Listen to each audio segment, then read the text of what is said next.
How's it going, everybody? Welcome to FoundFlix. On this explained video, we're looking at the existential dread of I'm thinking of ending things, where a young woman travels with her new boyfriend to his parents' secluded farm. Upon arriving, she comes to question everything she thought she knew about him and herself. If you're not familiar with the works of writer-director Charlie Kaufman, he's become known for making quite bizarre, challenging, and bleak films for most of his career. Starting off as a staff writer on some TV comedies back in the 90s, including one of my favorites, the sitcom subverting Get a Life, starring Chris Elliott. It was his scripts for Being John Malkovich, an adaptation that really brought his unique style into full bloom. Those were both directed by Spike Jonze, who gives those films a real spark and kind of undercuts the darkness bubbling under the surface with some levity. So when Kaufman started directing with the difficult Synecdoche, New York, it was like a new level to his style, cranked to an almost difficult to appreciate degree. And that trend continues with I'm Thinking of Ending Things, that is truly miserable and hopeless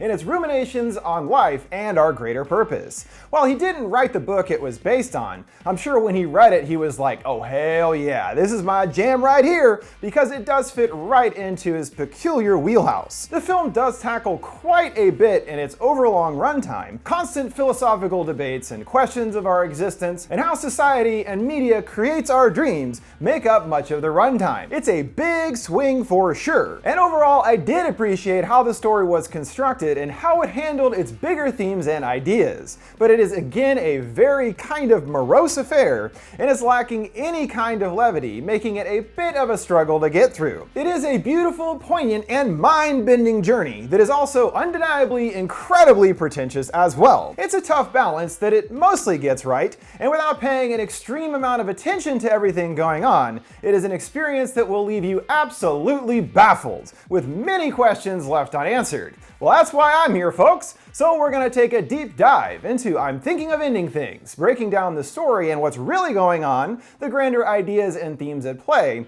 and explaining the ending and what it means. Opening on a snowy small town square, we are flooded with the thoughts of a young woman mostly called Lucy, about how she's thinking of ending things, and nothing she can do will make it go away. And when mentioning going on her very first trip with her boyfriend Jake, ending things certainly sounds like she's breaking up with her beau, admitting to not being excited for their drive to meet his parents, which seems pretty quick after only having been dating for about a month and a half. She does somehow feel that she knows him longer, believing they have a real connection, an attachment that she's never experienced before. Spotting an old man mumbling to himself, looking down from the window onto the street, overseeing Lucy in a sense. We'll figure out who that guy is a little bit later. Soon after, Jake rolls up, the two setting off on their trip, sitting in quiet already. Hey, you wanna put some music on or something? No? Just stare at the trees and stuff, all dramatic. Okay. Woo, this is gonna be a long drive. She continues dissecting the relationship in her mind. Yet strangely, it seems that Jake actually hears her. And when she continues thinking, he glances back, again making it appear he can hear what she's thinking. She considers him a nice guy not going anywhere, and that maybe it's human nature to keep going even with that knowledge. People stay in bad relationships because it's easier. He suggests that they stop for a snack along the way, explaining that his mom is ill and doesn't cook much, and it might in fact be advisable to get something to eat first. But she's fine, stop worrying about it with the snacks. In between this, we flash to an older man at a table alone watching cartoons, then hopping into an old truck, listening to a pastor on the radio. Lucy continues in voiceover a worry over his lack of future, and that meeting the parents is typically considered the next step in a relationship, concluding that it feels like a curiosity to her, and perhaps a window into his origins. That's very, very accurate. In our first of many, many literary references, Jake asks if she's familiar with poet William Wordsworth, and one particularly long titled work of his, all about a girl Lucy, a beautiful idealized woman who dies young. She feigns being worried over her fate, sharing the same name as the character and everything, but he says the comparison ends there. Well, and being ideal, of course. She tells him they need to make sure to get back to town as she has work to do in the morning, him proudly stating there's nothing to worry about, he's got tire chains. No snow is gonna slow me down. We flash once more to the older man, seeing he's a janitor at a school going about his daily business. And already at this point, everything kinda clicked into place about what's going on here. I was honestly honestly surprised that they showed their hand this early, as essentially what we are seeing is a kind of fantasy created in Jake's mind, who is also the janitor many years down the line in the present day of the story. Him being able to hear her thoughts, plus mention of their extreme connection, and then the specific poem about a girl called Lucy, the idealized woman in the poem, which is what our Lucy is representing in Jake's own story. And this entire scenario is kind of Jake's mind going through his life and memories, but again in an idealized way. Figuring this out this early doesn't really ruin the story or anything, and in fact having this knowledge helped me to understand the reasons behind where things go from here, and what we ultimately glean about Jake and his life, which is extremely important to understand to get the ending. He finally asks if she wants to listen to some music, and when flipping through the dial, the only song is from the musical Oklahoma, which he is quite familiar with. He mentions they do it every few years. She's confused by what he means, and he goes on about seeing kids from previous grades coming back with their kids, as we see the older man sweeping the floor, staring as the group does rehearsal. Yeah, even that little chunk alone there pretty much confirms that Jake and the older janitor are one and the same. I mean, he's talking about the students and them putting on musicals and everything, come on now. He wistfully mentions liking road trips, because they remind you that the world is bigger than the inside of your own head. Appropriate considering the situation here all being entirely in his head. She brings up that she's written something, and he wants her to read it to him. And it's an utterly miserable perspective on the idea of home and being lonely, ending with her looking right at the camera. And when returning to the house of bone, everything you see and know, all of it is bone. Which sounds like a parallel to Jake's own deep-seated feelings about his home, which of course they are headed to right now. Guess we'll see what that's all about. He even gushes afterwards that he loved it, and felt like it was written about him specifically. And as we know, Lucy doesn't actually exist, so this poem is another one that he must have held dear and has meaning to his own misery in life. The conversation then turns to another extremely important aspect in our fantasy world of Jake's mind. He casually says something about how if you're on the wrong train, you can always just jump off, but she argues that the chances are much higher that you would die of trying that, and accuses him of watching too many movies. He admits he does, filling his brain with lies to pass the time, an eye blink in slow motion, he describes it. She goes further, likening it to rabies attaching to our ganglia and turning us into itself, thinking movies are dangerous because they take over real thoughts, such as his train jumping example straight from countless Western and action flicks. His actual thoughts have been tainted by too many movies. Fantasy and reality starting to get a little blurry there. And on the side of the road, they pass a weird circus-looking billboard for an ice cream shop called Tulsi Town, hearing a dissonant voice calling to join him. And not much later, they arrive at his parents' house, his mom seen frantically waving from the window above. Golly, calm down. A little too excited there, Tony. Rather than go inside, he says he needs to stretch his legs and wants to give her a quick tour. Stopping by their barn, he shows off their sheep, her thinking how cold and dreary it is here. Then thinking what it's like to be a sheep, stuck in here in this cage doing nothing all day over and over. Sounds like a dig at the routine and futility of human beings' existence as well. Sheeple? Hello. It's a little too obvious in my opinion. The other stop in the barn is where they once kept their pigs, all of which they had to put down. And he tells the grisly story of how the animals were found all heaped in one corner of the area. And when his dad moved one of the pigs, discovered their underside was filled with maggots, the pigs being eaten alive. After this, he's like, woo, it's cold out. Let's go inside. Wow, thanks for the great tour, Jake. I really needed to see where all the maggots were. She further thinks that animals don't know about their own impending deaths. Only humans do. And that's why they invented hope, watching the janitor rolling his mop bucket down the hall. No more hope there at that point, it certainly looks like. They finally go inside the house, which seems strangely empty, Jake walking around yelling hello to no one over and over. He offers some slippers of his to keep her feet warm, and puts on some music as they wait for his parents to show up. We then flash back to the janitor, watching a girl and cowboy practicing dance moves for Oklahoma, and at one point accidentally slamming into one of the lockers. Important detail. You know I don't tell you stuff unless you need to know it, it's just that you need to know everything, so that's why this video is 45 minutes long. Lucy, after looking around, decides she likes the house, saying that it reminds her of where she grew up. Well, that's true, because she's actually part of Jake, as we know, so in that sense she did grow up here. She notices a strange door, marked with scratches and covered with tape, which he reveals leads to the basement, which he finds scary, going back to that idea that in movies, basements are inherently spooky, and this too rubbed off on him to actually being afraid, even if for no real real reason. He blames the scratches on their dog, her being all, "Oh, I didn't know they had a dog," and the dog appears at the door all wet and shaking himself off, but something seems off. And immediately after, his parents suddenly join them. Also noticing that Jake recoils from his mom when she tries to give him a kiss on the cheek,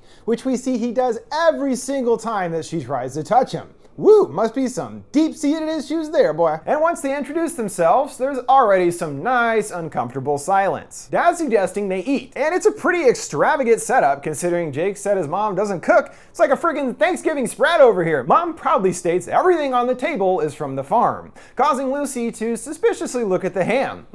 Maggoty ham, my fave. Mom asks about her being an artist, and his dad butts in that he doesn't like abstract art, calling it a con. Mom pipes up that Jake used to be an artist too, grumbling, "Mom," like a child in embarrassment as she continues, "He was very good." She shows off pictures of her paintings to mild reaction, but Dad still isn't very impressed. Feeling with no person in the landscape showing emotion, the art doesn't work for him. She offers to think of himself as actually viewing the landscape, which causes you to feel something. The feelings aren't inherent to the place, but the person who brings their own view to it. Sounds kind of like our whole story here again. Mom stammers asking about her studying quantum psychics. Jake correcting her, "Physics, Mom." Wow, dang. So she's a poet, an artist, and studies quantum physics? Woo-wee, talk about an idealized woman indeed. That's like a real Renaissance man. Well, woman at this point. Got some very high expectations there, Jakey. Mom asks her to tell the story of how they met, and Lucy divulges that it was at a trivia night, but the details seem to not quite add up. Lucy's starting to stammer just like Jake's mom does and losing her words. She found it endearing as Jake had no game whatsoever and kept trying to impress her with obscure literary references. Must be his go-to there, her eventually telling him to cut the crap. Jake scoffs, calling him an asshole not suited to talking to people, which in a little reveal tells us volumes about the reality of who Jake is. He's kind of an outcast and not very good at socializing and all that kind of stuff. The story wraps up with Jake blurting out to ask for her number. The rest is history, she laughs, and remembers that it was just 6 weeks ago, but feels like forever in a way. The others disappearing, leaving her isolated and alone at the table while she chugs down her wine. We catch up with the janitor watching a romantic comedy and eating a sandwich. The scene starts off quite realistically, with a customer asking a waitress about which choice of burger to go for, including the Santa Fe one, but a young man interrupts and speaks of the waitress's grand ambitions of becoming an animal rights lawyer and a vegan in a very grandiose, over-the-top way. She's annoyed and pushes him outside. He keeps yelling and tells her that he loves her, the movie ending with them holding hands together. This is another example of how Jake's mind has been warped in a way by the reality presented in movies. You're getting a very unrealistic idea of what romance is, which is reflected in his mental fantasy presented. Also, that the faux movie was directed by Robert Zemeckis is pretty funny. The guy behind Back to the Future, Forrest Gump, Castaway, and all that kind of stuff. Yeah, definitely a purveyor of that magical idea of movies, hyper-reality to be sure. Mom fetches dessert from the kitchen, overhearing the couple sounding like they're arguing, and her attention is drawn to a photo on the wall of what is clearly her as a young child. She asks who it is. He coyly asks, "Can't she tell?" It's him. The picture has changed to being him, but was definitely just her seconds ago. Another indicator of the real connection of her just being part of his mind and memories. Mom plops down a delicious-looking chocolate Yule log, which reminds her of Jake sucking his thumb, older than he should have been, saying Yule over and over. Well, that's weird. There's a lot going on with this kid. And it seems that she has tinnitus, a kind of ringing in the ears all the time, but she describes it as being more like a constant whispering in her head. Lucy gets a call, which everyone forces her to take. Dad saying they might need help as it's a blizzard out there now. Lucy going, "Oh great, now it's a blizzard, I'm never gonna get home." The voice on the call is an older man's voice, certainly the older Jake janitor guy, talking of just having one question left to answer.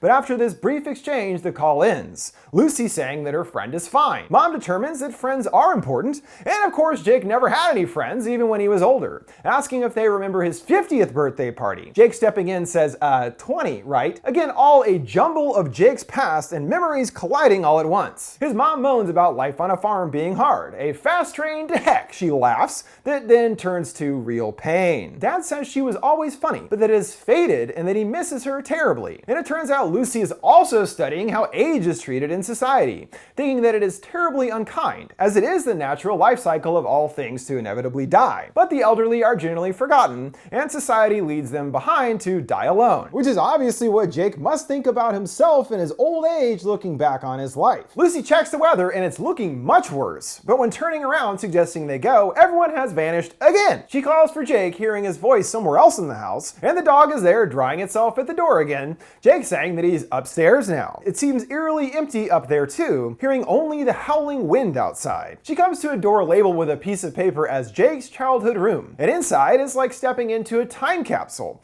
Everything exactly as it would have been when he was a child. Another peek into his memories and the important moments of his life. Amongst the belongings on the shelf, we see an urn for the pup Jimmy, along with several VHS tapes and a big fat book by long-heralded film critic Pauline Kael, filling us in on where his critical kind of dissection of movies and their meanings come from. And even these self-labeled discs we see all kind of represent a lot too, with titles like Lasting Memories of Sorrow and Futile Efforts at Success and Unforgettable Mishaps. Wonder what's on that one. Yeesh. Noticing an open book, we see that it has the exact same words from her poem that she said earlier, meaning that it was in fact from another important memory of Jake's, not something that she made up. I mean, she can't make up anything because she's not real, but you know what I'm saying. His dad enters looking much older now, complaining his memory is going, and has early signs of, trailing off before finishing. Lucy asking, dementia? Dad's like, yeah, I think that's it, and he is taken to labeling things around the house. A glimpse into what must have happened in the later years to his father,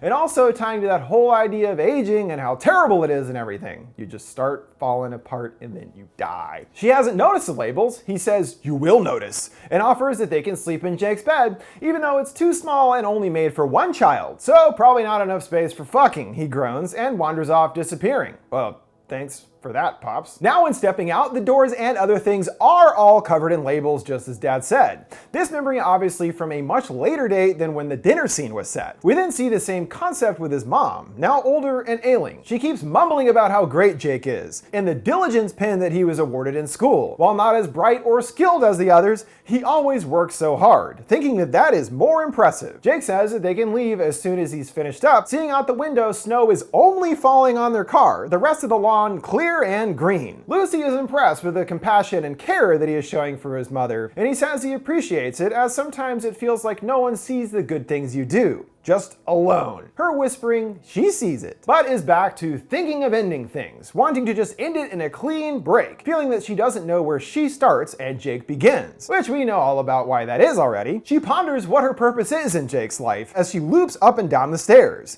that he needs to be seen, and it's her purpose to live to approve of him and keep him going. Look at my girlfriend, see what she did, see what she has, she can do this. Dad emerges, forgetting that they already met, and Jake introduces her as Louisa, apparently now representing another lost connection in Jake's life, no longer Lucy in his memories. Dad holds over a nightgown covered in some fresh vomit, which he politely turns down, and besides, she has to get home tonight. Dad is confused, Jake explaining that she's a waitress, and that that's where they met when he was asking about the Santa Fe burger. We're seeing another example of how movies have warped his memory, because not only has their meetup story completely changed, but is now directly lifted out of that Zemeckis rom-com the old man was watching. Again, his memory and fiction is getting all mixed up. Kind of hilarious, actually. His mom reemerges now much younger, and the culprit behind the vomit is a younger Jake, asking her to put it in the laundry down in the dreaded basement. Lucy brings up that Jake doesn't want her down there, and she says that he's all about control, that he gets nervous about everything, and started shutting out the world, and now there's not much left. Wow, that says a lot about him right there too. She asks what she means, Mom emotionally commanding her to do it and live dangerously, clicking away in her heels. She ventures downstairs and Jake appears, asking what she's doing. They gotta get on the road in a hurry all of a sudden, and then it is snowing outside at the top of the stairs. Can't really trust anything going on here anymore. His brain is falling apart. The washer is already in the middle of a load, Lucy pulling out a school uniform shirt, many of the exact same kind in the wash and nothing else. The same high school, where he went and where he's the janitor now, obviously. Coming to another room, the same works that she supposedly painted are hung on the wall, but are credited to someone called Blakelock. Again, Again, she's not real, so her being a painter and what she paints really comes from Jake's mind and memories, and see other paintings on the ground done by him. She considers how tragic it is that people don't really possess their own souls before they die, and there's nothing rarer than a man that acts as his own. Usually, our thoughts are someone else's opinion. Our passion is quotation. But then Jake realizes that that's actually an Oscar Wilde quote, and now we're really getting the picture of just how much media has mutated things in Jake's life. There's truly nothing that is entirely of Jake, and even his paintings are poor facsimiles of the Blakelock pieces, just trying to copy what's already been done. Back upstairs, Mom is on her deathbed, Lucy freaking out and asking if she's dead. Shushing her, a tear rolls down his cheek. She's asleep, he says, and now they can finally go. After a hug from younger dad telling her it was great to meet her, they stick the chains on and get on the road. He asks what she thought of them, saying they were really nice but a bit pushy. He says that they liked her too. When doing the dishes, his mom beamed. She's so smart, relating to what Lucy was talking about on the stairs about her role as his partner. Someone to boast about their accomplishments and only acting to prop Jake up. Not really a partnership in any sense of the word. She's confused because she doesn't even remember him doing the dishes, feeling something was off about the whole night. Yeah, I'll say. And it's as though the mental fantasy is starting to become more and more distorted and warped over time,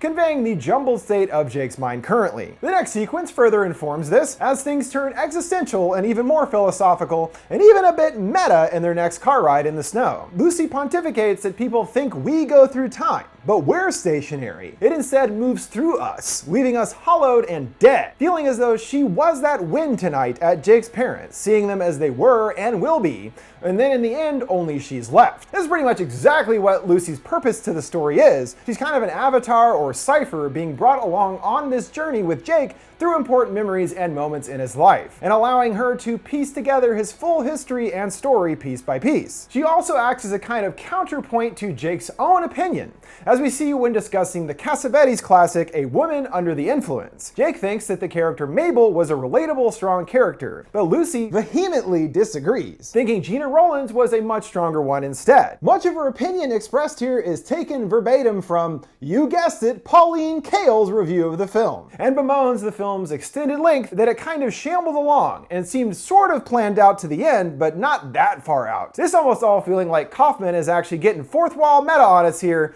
and talking about this film. Again, 2 hours and 15 minutes long. And this exact sentiment Lucy shares about the movie feels targeted at Kaufman himself, kind of shambling along, and yeah, we got some plan, but we're gonna be farting along the way.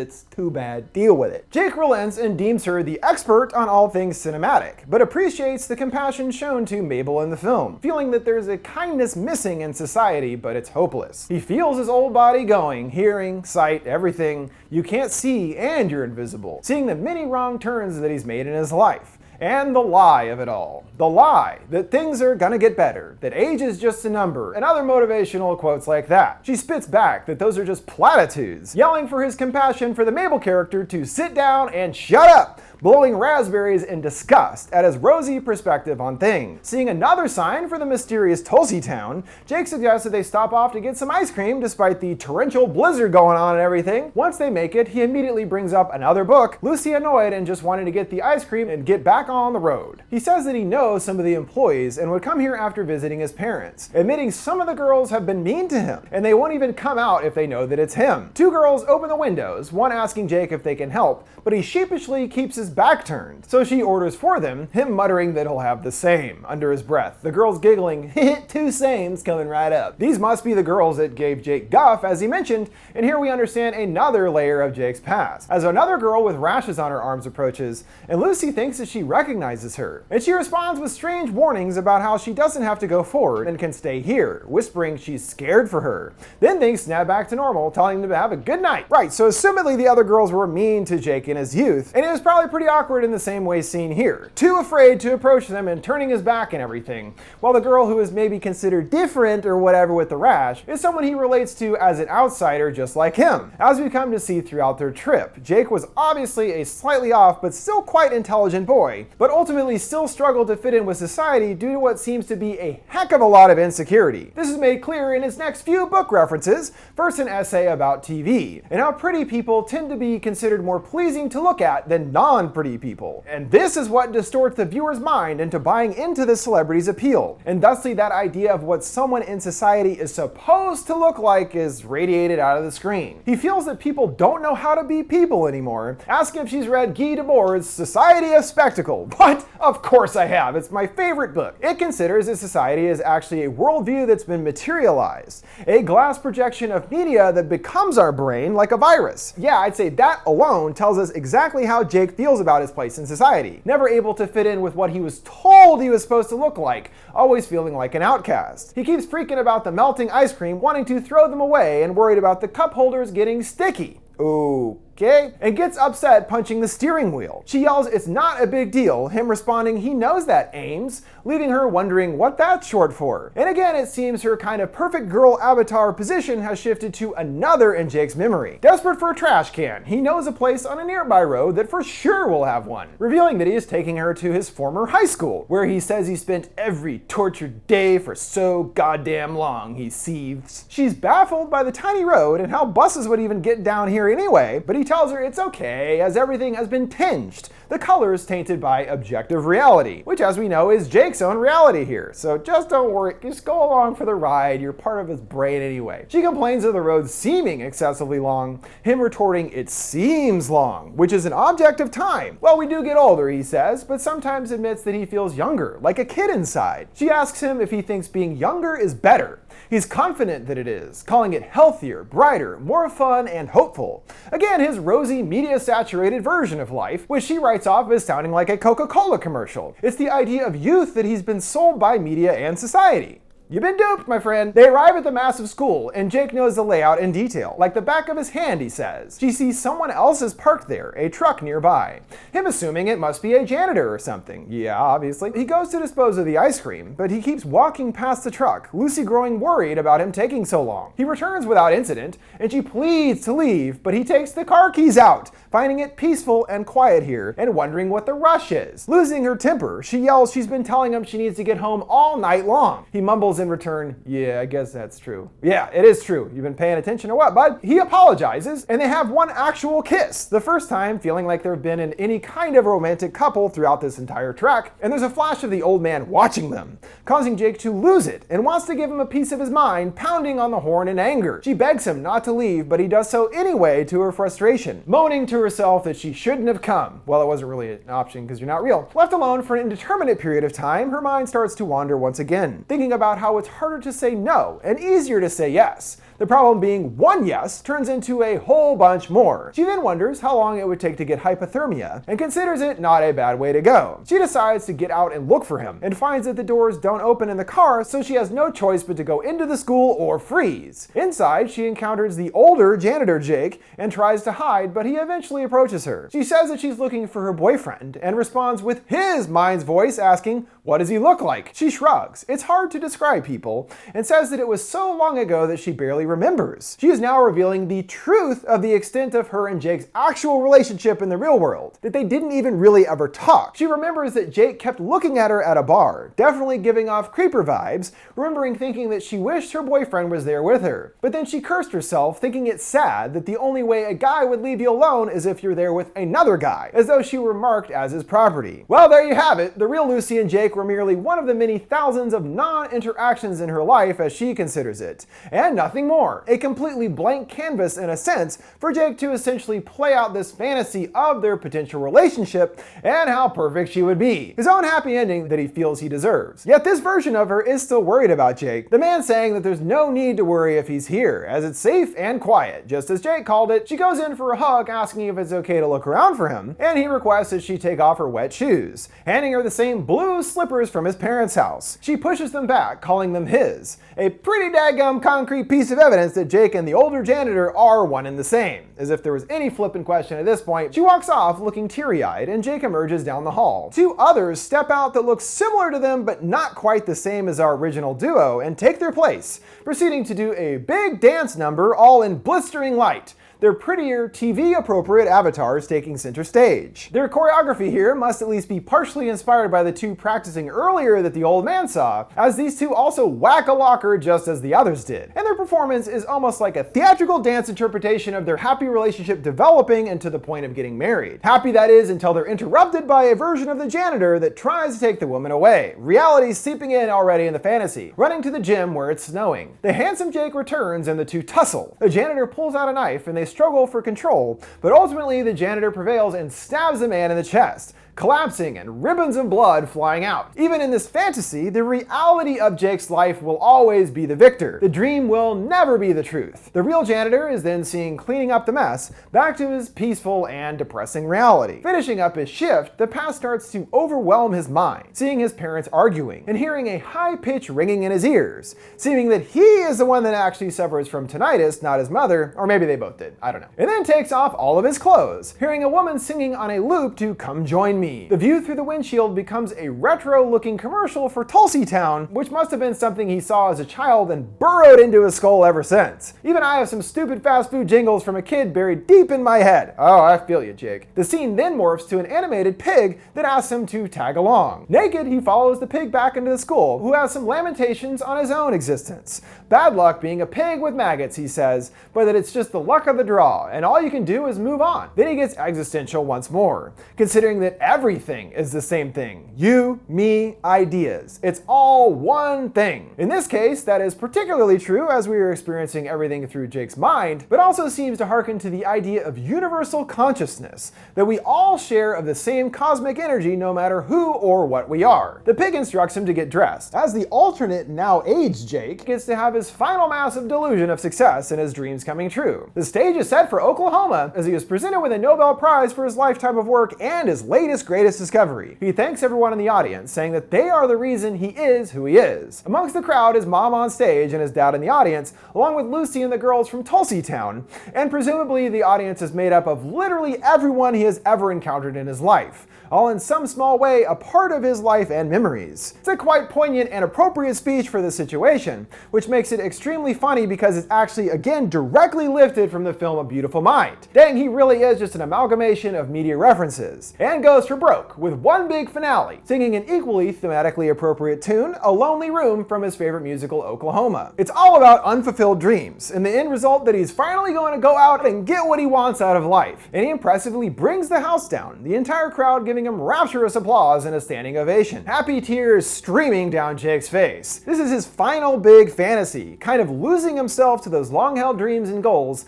and ultimately decides to end things by taking his own life. That's what the title was actually referring to if you didn't pick up on that yet. Seeing his truck the next morning completely swallowed by the snow. And while we don't see Jake, he most likely succumbed to hypothermia, which, as you remember Lucy earlier was saying, wasn't such a bad way to go. In the end, the story ends up feeling like one long suicide letter, courtesy of Jake looking back over his extremely miserable and long life, and ultimately knowing that he can't ever fulfill his dreams, decides death is the only answer, and really giving in to that fantasy and happy ending, kind of letting that swallow over him since it won't ever happen in reality. At least he can live in his mind in the in-between place of death and existence. Completely miserable. Thanks, Charlie, you monster. And with that, we have reached the conclusion of this in-depth explain video on I'm Thinking of Ending Things. While not a perfect or necessarily entertaining film, I do appreciate the high level of thought and consideration that went into the story, and how it was presenting its bigger statements on life and its meaning, or really lack thereof.